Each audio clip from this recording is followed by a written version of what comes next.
ak Mansour Diop. résumé bagage yi résumé. mu gàtt waaw kay bu ko defee nag gis nga ñu saxoo ak baaxoo nag 2A TV Socé. pourtant Socé sax lii may def nii moom ma ko dàq foofu. nee na conseil des ministres bi woote nañ ko démb àllarba fukki fan ak juróom-ñaar ci weeru avril ci 2024. mu ne le conseil des ministres s'est tenu ce mercredi gis nga ko au palais de la république sous la présidence du chef de l'état son excellence monsieur Bassirou Diomaye Diakhar Faye.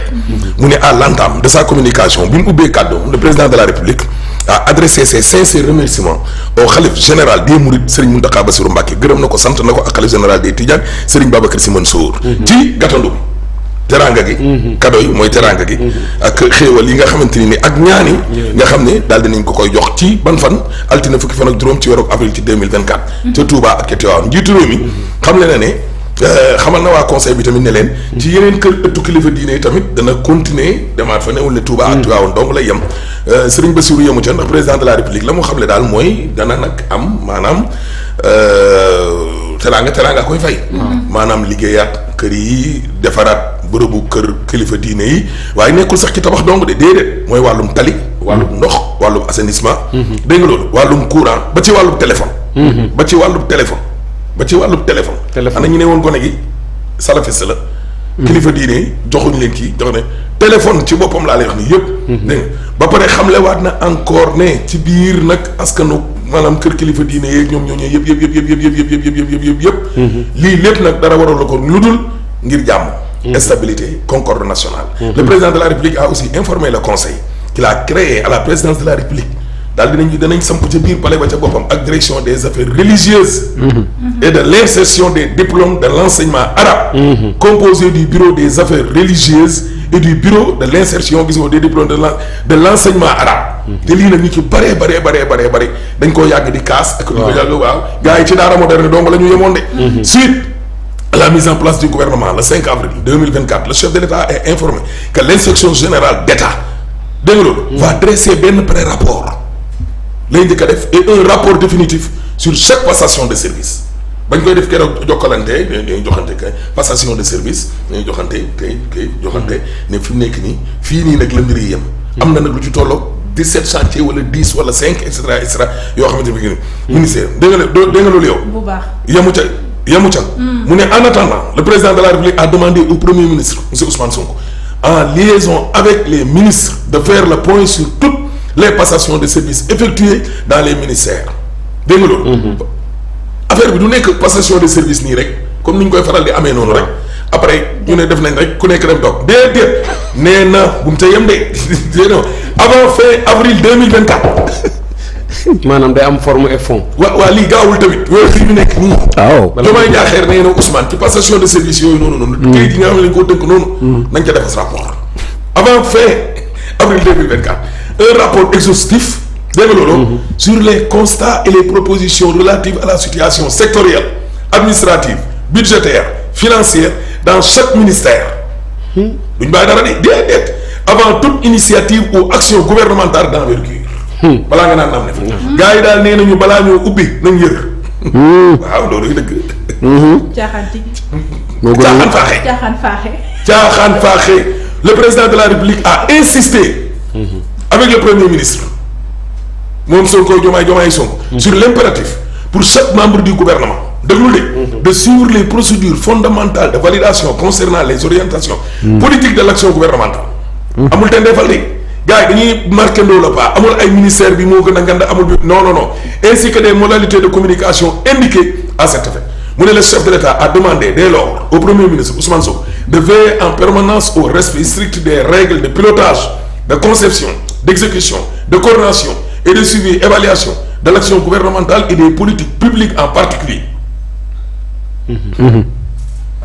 gars yi danañu marqué le pas pour benn ministre di jël ndaare nii ba Ousmane nekkee patron ba ca ba ko war a xam ne gars yi dugg nañ ne Rouba Gueye ma doon liggéeyee kër tubaab ba far daaneel doomu tubaab ba tànk dem gars yi dugg nañ mu ne s'agissant de la supervision et de l'évaluation des politiques et programmes publics en cohérence avec les dispositifs institutionnels relevant des prérogatives du premier ministre le président de la République a informé le conseil de la création à la présidence waaw mooy BIP bi ñu doon wax de la République d'un bureau d'intelligence et de prospective économique mooy BIP bi ainsi que d'un bureau de suivi évaluation des projets et programmes qui va assurer le monitoring des directives présidentielles et des projets. Attention, le président de la République a insisté sur l'urgence de finaliser le plan d'action du gouvernement avec un agenda précis de réalisation des objectifs de souveraineté dans les domaines économiques, culturels, sectoriels, alimentaires, monétaires, numériques et pharmaceutiques. démb conseil des ministres du comité dafay gudd de le chef de l'État a demandé au ministre de la justice mi moom sëñ bi Diagne garde des Sceaux de finaliser avant le 15 mai bii 15 mai avril mai maanaam fii ak weer yu manqué ñaari fan un projet de loi sur la protection des lanceurs d'alerte opération gox opération rëbb sàcc yii ko nay nekkee nii. ñoom na ko def. non Diomaye nee na ñii weer sàcc yi dañ leen a war a protéger. attention te loolu il faut qu'il y ait une loi. attention créer loi lanceur d'alerte dans le même sillage il a ordonné au-delà des audits waxuma la audit et des missions périodiques de vérification dans les ministères l'organisation annuelle at bu ne de missions de contrôle dans les institutions constitutionnelles. at bu ne d'ores et déjà le président de la République monsieur Bassirou Diomaye Diakhar Faye son excellence mu ne a instruit l'inspection générale d'État de mener une mission de contrôle des services de la présidence de la République dans les meilleurs délais. ni mu gën a gaawee. yu garaaw yëpp gars yi dañuy indi làq leen biir palais. yoo xam ne sax foofu nekkul seen place moom IGM yi donc foofu lañ ko làq. si dégg moo nga cax mat kayit moom ca boppam na càmbar boppam la daroon mawti dal na ko ndax ñëpp dee nañ mu ne ko rey naa ñëpp yàlla ne ko yaa ci des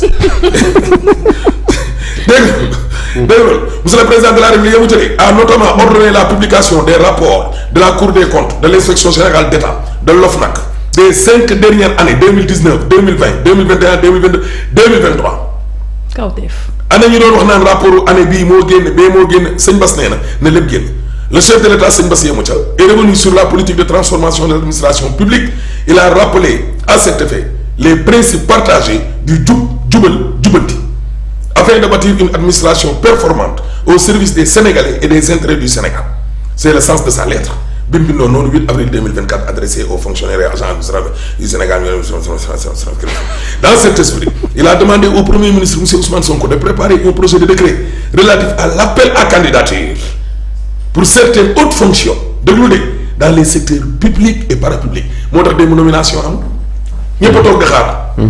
sëñ Bass wàccee ñii yéegal ñee bu ko defee rek war ay kàddu oui ñoom ñoo fi appel à candidature de ay noo diw sama parti la bokk ak noo diw moom yii sawaay moom fromage bi il faut ma ñamal ko ni sëñ Bass ne déedéet monsieur le président de la République a demandé également au premier ministre monsieur Ousmane Sonko et au ministre en charge de la fonction publique de finaliser dans les meilleurs délais un projet de loi relatif à l'accès à la fonction publique en vue d'assurer l'égalité des chances d'accès aux emplois et fonctions dans l'administration publique. maanaam amatul yaa ma. kumba am ndey kumba amul ndey amatu fii déedéet. sëñ Bass nee na déedéet. mérite. Le chef de l'État a aussi invité le premier ministre à préparer la tenue de la journée du dialogue national le 28 mai la sëñ Bass léppam avril mai la sëñ Bass léppam avril mai la ma du fast track na gaaw dégg nga sur le thème prioritaire lan la de la réforme et la modernisation de la justice coppite na laaj de il a par ailleurs moom sëñ Bass demandé au premier ministre mu sell mi et aux membres du gouvernement de veiller à la sécurisation des données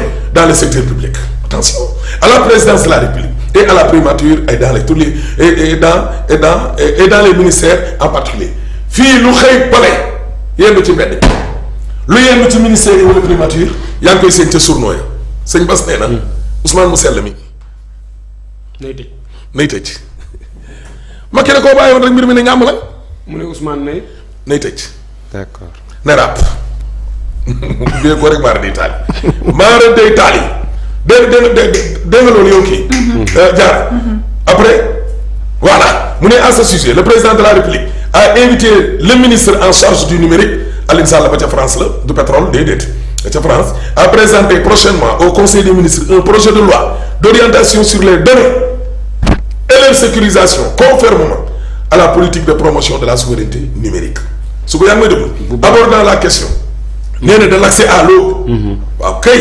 potable dans les centres urbains et en milieu rural qui demeure une préoccupation majeure des populations le président de la République a demandé au premier ministre mu sell mi de tenir un conseil interministériel sur le secteur hydraulique afin de lui faire des propositions urgentes visant notamment l'accélération des réalisations des projets hydrauliques, forages, châteaux d'eau, réseaux, etc.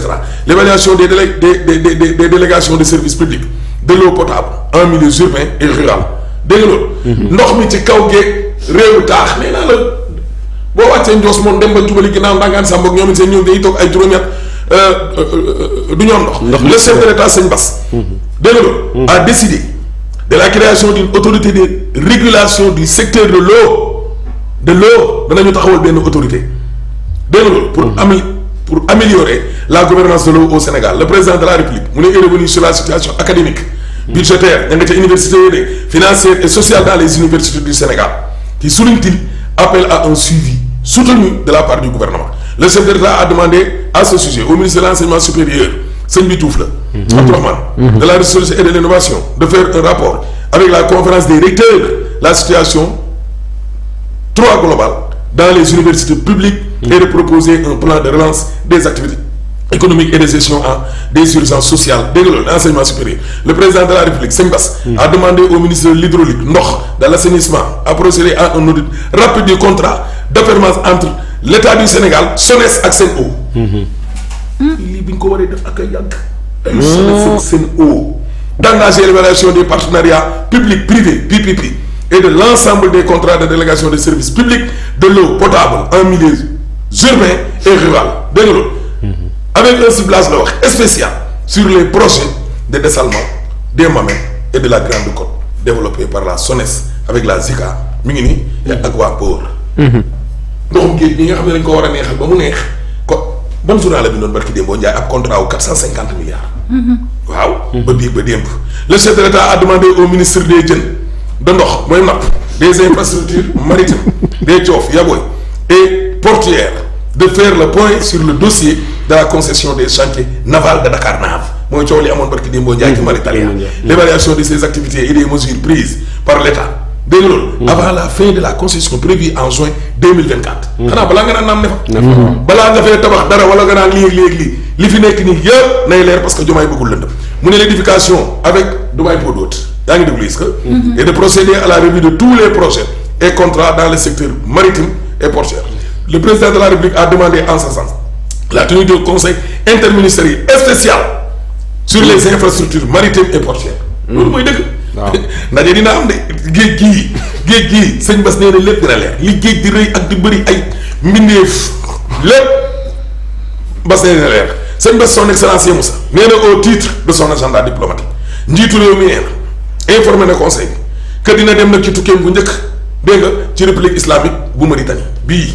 loolu tey nag le jeudi 18 dégg gannaaw ga tamit samedi ginnaaw waati suba dana dem ci Gambie kii samedi 20 dégg yëgal na tamit premier ministre ak gouvernement ba yëpp ne leen bu jugee ci ñaar ñooñu nag réew yi nga xam ne ñoom ñooñu gën a jege dana fa dem Saafonte Tour waaw en outre le chef de l'État Sëñ Bass a fait part au conseil qu'il envisage de rendre visite à ses autres homologues de voisinage immédiat mooy ñi ma la wax nii rit mooy ñaari Guinée ak ñoom it il a en fait saisi l'occasion pour engager l'ensemble du gouvernement à veiller particulièrement au maintien et au renforcement des relations cordiales que notre pays entretient avec ses voisins mooy wàllum dëkkandoo. Dans sa communication le premier ministre mu sell bi moom Ousmane a fait part au président de la République de la démarche d'élaboration du plan d'action du gouvernement pour ce faire chaque ministère devra lui soumettre sous huitaine la wax juróom-ñetti fan la leen may un plan sectoriel démb la nag ba mercredi bi di ñëw ba ministre yi duñ ko bindal programme Ousmane wax loolu de juróom-ñetti fan laa la wax la leen may le premier ministre a informé la tenue prochaine de la réunion interministérielle suivante nee na benn conseil interministériel boo xam ne dañu koy jaglelee wàccaayu tabaski bi Ousmane Sonko ko wax démb ca ndajam waaw wàccaayu tabaski bi 2024 nee na dinañu amalaat beneenum ndaje boo xam ne dañu ko jaglelee campagne agricole wàllu mbay mi 2024 wàllu mbay mi 2024 dinañu amalaat beneen conseil interministériel waajal nawet dinañu amal beneen conseil interministériel boo xam ne dañ koy jaglelee lépp lu jëm ci wàllum examen ak concours moom Ousmane Sonko premier ministre mooy wax de mu ne une réunion interministérielle suivi des engagements du gouvernement dans le cadre de la préparation pèlerinage à la Mecque Makka gi danañu ko amal édition 2024 enfin le ministre du Travail, de l'Emploi et des Relations avec les institutions a fait une communication sur les préparatifs de la fête du travail. Le 1er mai. Mu ne fait à Dakar le 17 avril 2024 le ministre de la formation professionnelle porte-parole du gouvernement Amadou Moustapha Dièye Sarré.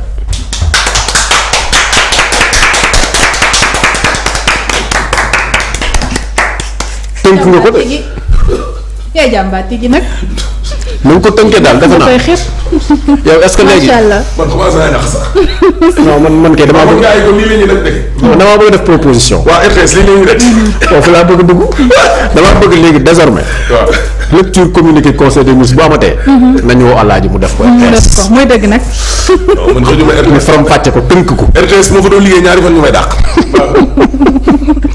am na solo communiqué bi am na solo defe naa ni honorable tënk na ko boole na olof beeg tubaab bi nag waaye amul problème. ànd nag d'après li nga tënk tey ban jàngat ngay def ci.